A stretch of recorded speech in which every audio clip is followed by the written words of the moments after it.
Buddhism is the study and exploration of the deepest level of mind. The mind is the creator, pervader, and destroyer. There is no metaphysical creator or paranormal power that regulates all activities on this earth. Every action follows its fruition within the limits of this life.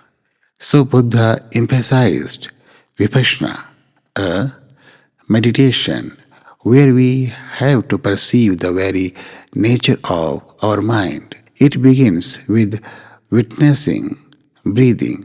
One who can't witness breathing and can't meditate was allowed to chant a word or a sentence that may have sanctity according to their faith.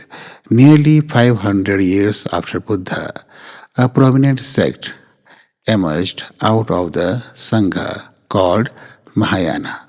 They have invented numerous kinds of meditation, words and sentences that were sanctioned as pure beyond doubt. Those words were called mantras, and they invented a new word that is immortal in Indian philosophy, pronounced as Om.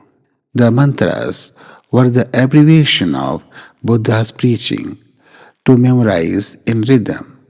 Those abbreviations were imparted to worthy disciples who had comprehended the Buddha's preachings.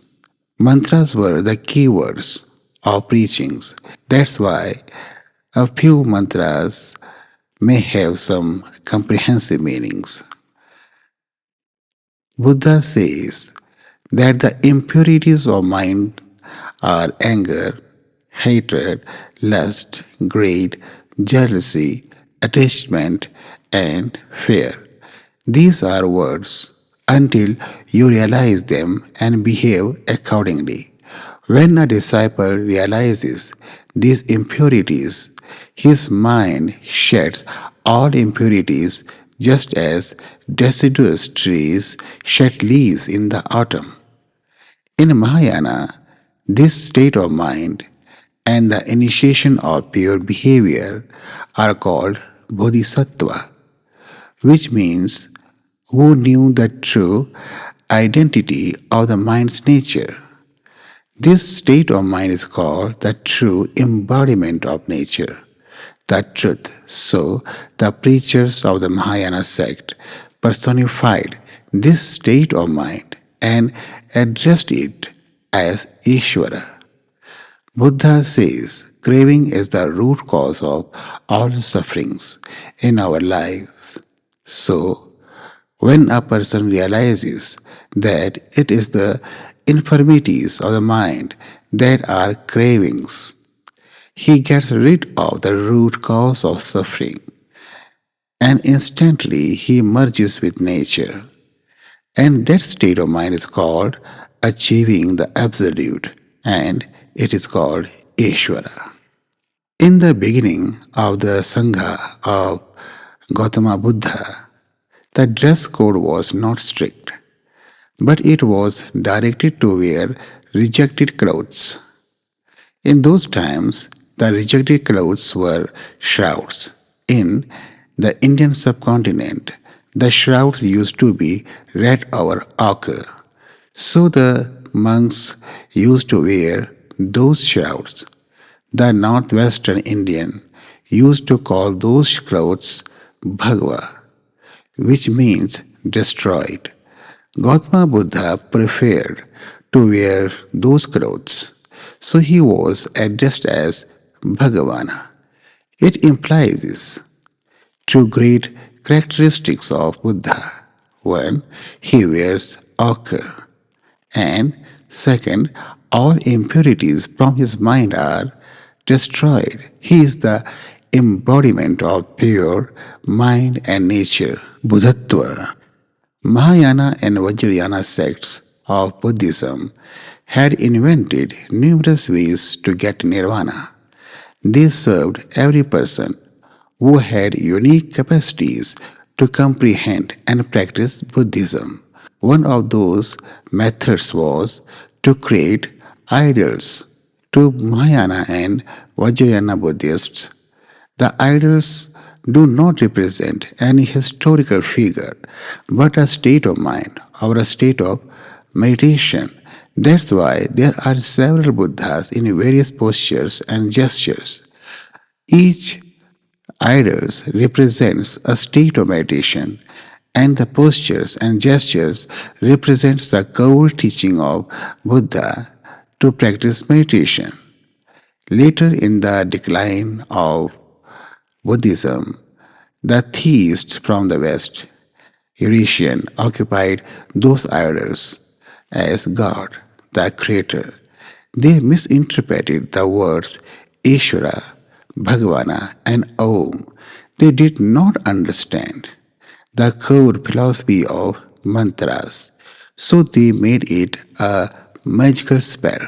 Thus, after Buddhism, India fell into the darkest age of human psychology. Indian society fell into the darkest side of mind, conduct, rituals, rites, and faith.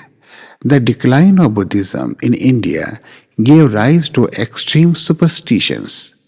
The meditation steps of Buddhists had been the rituals of worship. Still, India is groping into the darkest chaos of human psychology. To accept Buddhism once again, India needs courage. But this courage has been mortgaged to the Eurasian theists. The ascetics of Mahayana and Vajrayana had coined a new diction, avatara. It meant from the horizon of the land of the nirvana. It is meant to invoke simulation of nirvana in our mind. For a moment, it reflects nirvana. It was disastrous to India that with the fall of Buddhism around the 12th century AD, all the gems of Buddhism were misinterpreted. For example, Ishvara and Bhagavana carried a new meaning. They were the creators of the universe. The root mantra, Om, had been explained in thousands of meanings. Mantras have been explained as magical spells that can cure some ailments or cause miracles. The simulation of nirvana, which was called avatara in Buddhist terminology, was the descent of some paranormal entity in the human or animal body. The worst thing that happened was the reverse of Buddhism.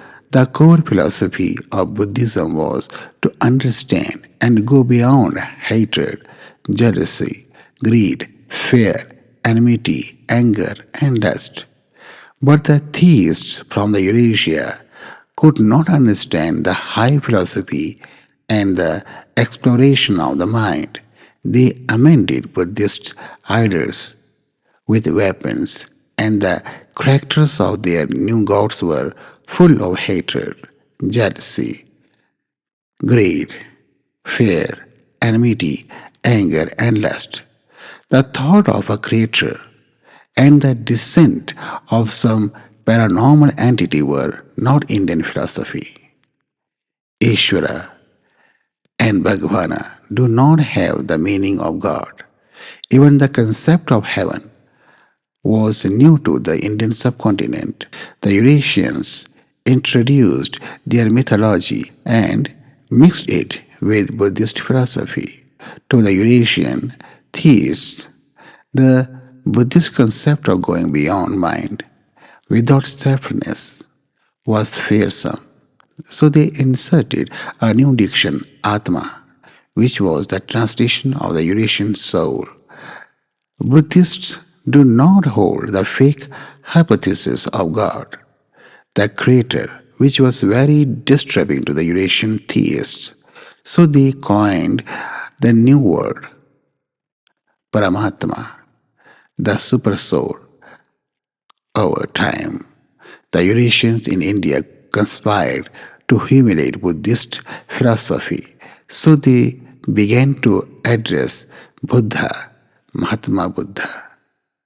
They snatched the genuine Buddhist diction of Ishvara and Bhagavana and addressed Buddha with their fake diction, which was anti Buddhist philosophy.